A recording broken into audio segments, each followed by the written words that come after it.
Mga idol, ganito lang pagkakabit ng iron cladding. Yan.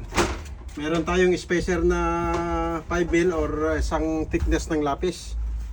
Yan. Tapos ito kailangan nakalapat ng maigi. So, screw natin mga idol. Ito may marka na ako rito. 70mm ang taas niyan mula sa baba.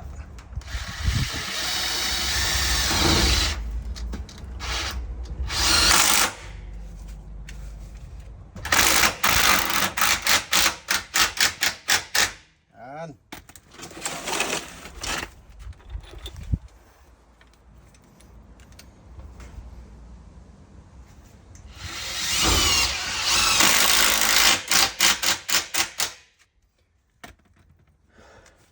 Alam nyo ba kung bakit nakaangat to ng 5mm?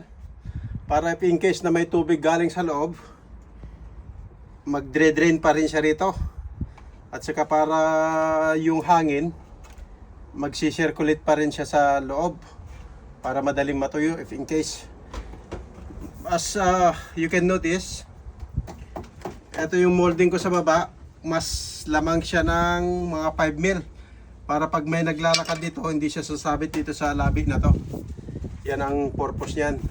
At saka dito, ito J-mold ito. Nakasuksok na ganon. Kaya yan, magandang kwan talaga.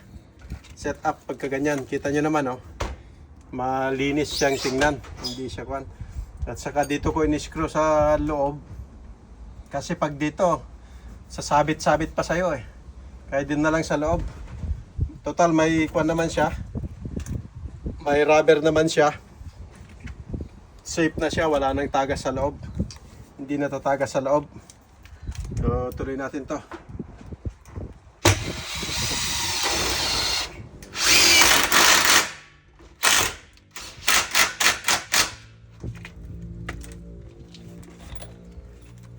Kaya ako hinahawakan na ganito para if in case na dumulas, hindi magasgasan yung kwan. Yung meron natin. Para ma-maintain na kwan pa rin. Na walang gasgas, walang sugat.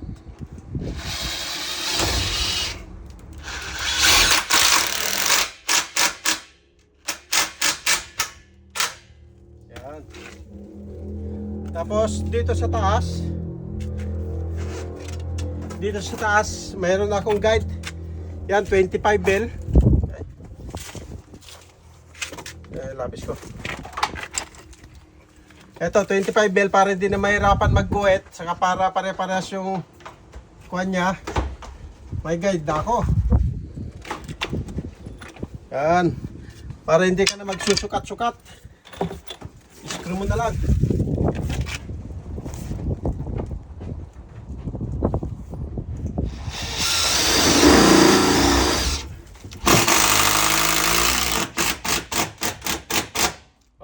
Yun lang mga idol.